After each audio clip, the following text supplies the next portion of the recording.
SIR কাজের অগ্রগতি খতিয়ে দেখতে পূর্ব বর্ধমান এলেন বিশেষ পর্যবেক্ষক সুব্রত গুপ্ত। সর্বদলীয় বৈঠকে একাধিক গুরুত্বপূর্ণ নির্দেশও দিলেন তিনি। পূর্ব বর্ধমান জেলায় এসআইআর সংক্রান্ত কাজের অগ্রগতি সরেজমিনে খতিয়ে দেখতে পূর্ব বর্ধমান এলেন বিশেষ পর্যবেক্ষক সুব্রত গুপ্ত। বুধবার তিনি জেলার বিভিন্ন দপ্তরের আধিকারিকদের সঙ্গে বৈঠক করার পাশাপাশি সর্বদল বৈঠকেও অংশ নেন। বৈঠকে এসআইআর এর বর্তমান অগ্রগতি নিয়ে বিস্তারিত পর্যালোচনা করা হয়। বিশেষ পর্যবেক্ষক সুব্রত গুপ্ত জেলা প্রশাসনের কাছে জানতে চান এই পর্যন্ত কত ফর্ম সংগ্রহ হয়েছে, তার মধ্যে কতগুলি ডিজিটালাইজেশন সম্পন্ন হয়েছে এবং কোন কোন ফর্ম এখনও সংগ্রহ করা যায়নি। যে সমস্ত ফর্ম এখনও সংগ্রহের বাইরে রয়েছে তার কারণও জানতে চান তিনি। পাশাপাশি বাকি ফর্ম আজ রাতের মধ্যেই আপলোড করার জন্য স্পষ্ট নির্দেশ দেন সুব্রত গুপ্ত। বৈঠকে সুব্রত গুপ্ত বিশেষভাবে উল্লেখ করেন এসআইআর এর কাজে গতি আনার পাশাপাশি স্বচ্ছতা ও নির্ভুলতা বজায় রাখা অত্যন্ত জরুরি। কোনোভাবেই যাতে যোগ্য ভোটারের নাম বাদ না পড়ে এবং অযোগ্য নাম তালিকায় না থাকে সে বিষয়ে বিশেষ নজর দেওয়ার নির্দেশ দেন তিনি। পাশাপাশি মাঠ পর্যায়ের কর্মীদের সমন্বয় আরও জোরদার করা ও ডিজিটাল আপলোড কোনো গাফিলতি না রাখার ওপরও গুরুত্ব আরোপ করেন। এই দিনের বৈঠকে সিপিআইএম এর জেলা সম্পাদক মণ্ডলীর সদস্য অপূর্ব চ্যাটার্জি বলেন, এসআইআর প্রক্রিয়াটি সম্পূর্ণ প্ল্যানবিহীন এবং জনগণের মধ্যে একটা আতঙ্ক সৃষ্টি হয়েছে। বিএলওদের মধ্যে একটা চাপ সৃষ্টি করা হয়েছে। দ্বিতীয়, এসআইআর প্রসেস যেন বয়স্কদের যেন নাগরিকত্ব টুল হিসেবে ব্যবহার না করা হয়, এই বিশেষ কিছু দাবি জানিয়ে আজ এসআইআর পর্যবেক্ষক সুব্রত গুপ্তর কাছে লিখিতভাবে জানান। ভারতীয় জনতা পার্টি বর্ধমান জেলা সভাপতি অভিজিৎ দা বলেন, বিএলওদের কাজের পরিবেশ ঠিক নেই। বিএলও আতঙ্কের মধ্যে কাজ করছেন। শাসক দলের পক্ষ থেকে বিএলওদের চাপ সৃষ্টি করা হচ্ছে বলে জানান অভিজিৎ দা। বলেন, বর্ধমান দক্ষিণের রত্তলা, গোদা, মন্তেশ্বর বিএলওদের বেশি চাপ সৃষ্টি করা হচ্ছে জানান তিনি। শাসক দল জেলা তৃণমূলের সাধারণ সম্পাদক বাকবুল ইসলাম বলেন, আমাদের জেলার এসআইআর এর প্রোগ্রেস ভালো, 99% ফর্ম বিতরণ করা হয়েছে। তিনি বলেন, নির্বাচন কমিশন নিরপেক্ষ নয়, সে বিষয়ে পর্যবেক্ষকে জানানো হয়েছে। তিনি বলেন, বিজেপিকে সুবিধা পাইয়ে দেওয়ার জন্য নির্বাচন কমিশন বেআইনি কাজ করছেন। রাজ্য যুব কংগ্রেসের সাধারণ সম্পাদক সঞ্জয় খান বলেন, পর্যবেক্ষক বলা হয়েছে এসআইআর যাতে স্বচ্ছতার সাথে হয়, যাতে কোনো পক্ষপাতিত্ব না করা হয়। বিএলওদেরকে চাপ দেওয়া হচ্ছে বলে জানান তিনি। পূর্ব বর্ধমান থেকে সঞ্চিত কুরির রিপোর্ট, বর্ধমান পত্রিকা ডিজিটাল। আমাদের যারা ইআরও আছেন, ইলেকট্রাল রেজিস্ট্রেশন অফিসার প্রতিটি কনস্টিটিউয়েন্সির, তাদের সাথে বিশদভাবে আলোচনা হয়েছে। সেখানে আমরা দুটো জিনিস রিভিউ করেছি। এক নম্বর হলো যে এনিউমারেশনের কাজ কতদূর এগিয়েছে, কতগুলো ফর্ম কালেক্টেড হয়েছে এবং ডিজিটাইজড হয়েছে, এবং যে ফর্ম কালেক্টেড হয়নি সেগুলো কেন হয়নি এবং সেগুলো যাতে আজকের মধ্যে আপলোড করে দেওয়া যায়, আজকে রাত্রের মধ্যে, সেটা নিয়ে কিছু ইনস্ট্রাকশন সেগুলো দেওয়া হয়েছে। আর মূলত কী ধরনের চেক তারা করবেন, কী জিনিসে বিশেষ করে নজর দেবেন, সেই জিনিসগুলো তাদের সাথে আলোচনা করা হয়েছে।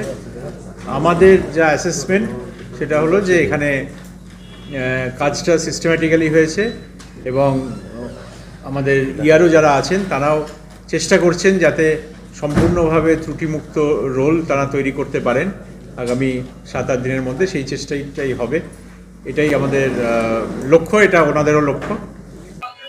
আমরা এর আগে 3টে মিটিং করেছি ডিএম এর সঙ্গে। সেই মিটিংয়ে আমরা আমাদের বক্তব্য বলেছিলাম, কিন্তু যেগুলো আমরা স্যাটিসফাই নই সেই প্রসঙ্গগুলো আবার তার দৃষ্টি আকর্ষণ করেছি। প্রথমত, গোটা ইসিআই প্রসেস, এই এসআইআর প্রসেস, এটা আনপ্ল্যান্ড এবং জনগণের মধ্যে একটা প্যানিক স্ট্রিকেন এনভায়রনমেন্ট তৈরি করেছে। বিএলওদের মধ্যেও একটা অত্যন্ত চাপ তৈরি করেছে। দ্বিতীয়, আমরা যেটা বলেছি যে এসআইআর প্রসেস যেন সিটিজেনশিপ প্রুফের একটা টুল হিসাবে ব্যবহার না হয়, নাগরিকত্ব প্রমাণের টুল হিসাবে যেন ব্যবহার না হয়। তৃতীয়ত, আমরা বলেছি 2002 বেসলাইন কেন করেছে। আমরা যেটা বলতে চেয়েছি সেটা হলো এই যে প্রথম যে বেসলাইনটা ধরতে হবে, যেটা গুরুত্বপূর্ণ, সেটা হলো পশ্চিমবাংলার পলিটিক্যাল এনভায়রনমেন্টটা কি। এখানে বিরোধী রাজনৈতিক দলরা শান্তিপূর্ণভাবে, সুষ্ঠুভাবে তারা তাদের কাজ করতে পারেন। আপনারা বলুন, সাংবাদিক বন্ধুরা, নির্বাচনগুলোতে আপনাদের অভিজ্ঞতা কি? পৌর, পঞ্চায়েত, লোকসভা, বিধানসভা অভিজ্ঞতা কি? অ্যাডমিনিস্ট্রেশন বায়াসলি রুলিং পার্টির হয়ে কাজ করে। তাহলে এই পরিস্থিতিতে একজন বিএলও ইসিআই চাইছে উইদাউট এনি পলিটিক্যাল ইনফ্লুয়েন্স তিনি যাতে স্বাধীনভাবে কাজ করতে পারেন। পশ্চিমবাংলায় বর্ধমান জেলায় সেই পরিবেশ আছে? আমরা এই প্রসঙ্গ তুলেছি। আমাদের জেলায় এসআইআর এর প্রোগ্রেস ভালো।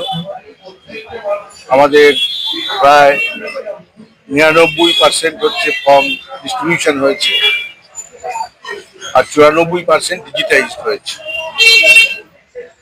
আমরা সামগ্রিকভাবে মনে করি নির্বাচন কমিশন নিরপেক্ষ নয়। আমরা সেটা প্রশ্নটা তুলেছি, আমরা অবজারভারের সামনে বলেছি যে নির্বাচন কমিশন বিজেপিকে সুবিধা পাইয়ে দেওয়ার জন্য বারে বারে বেআইনি ভাবে কাজ করছে।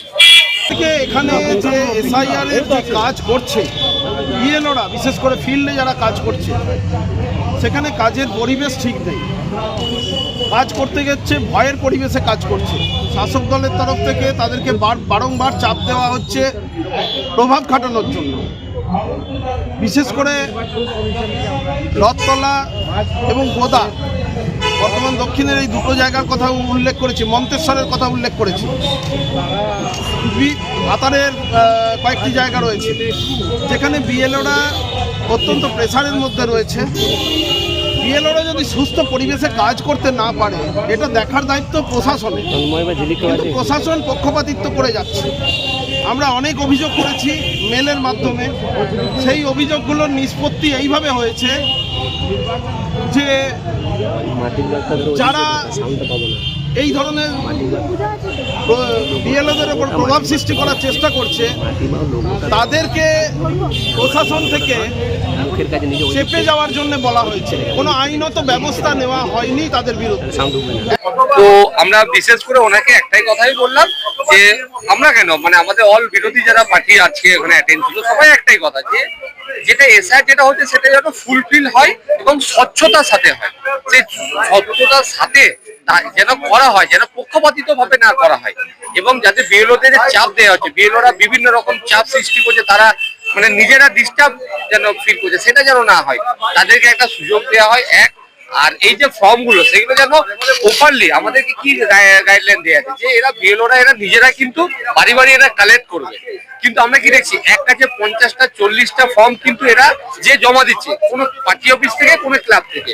তো ঠিক আছে, নিউট্রালি প্লেস, এটা তো সরকারের কাজ নয়, এটা তৃণমূলের কাজ নয়, এটা হচ্ছে সরকারি কাজ, এটা ইলেকশনের কাজ। ইলেকশন অফিস যেভাবে গাইডলাইন দেবে সেভাবে করতে হবে।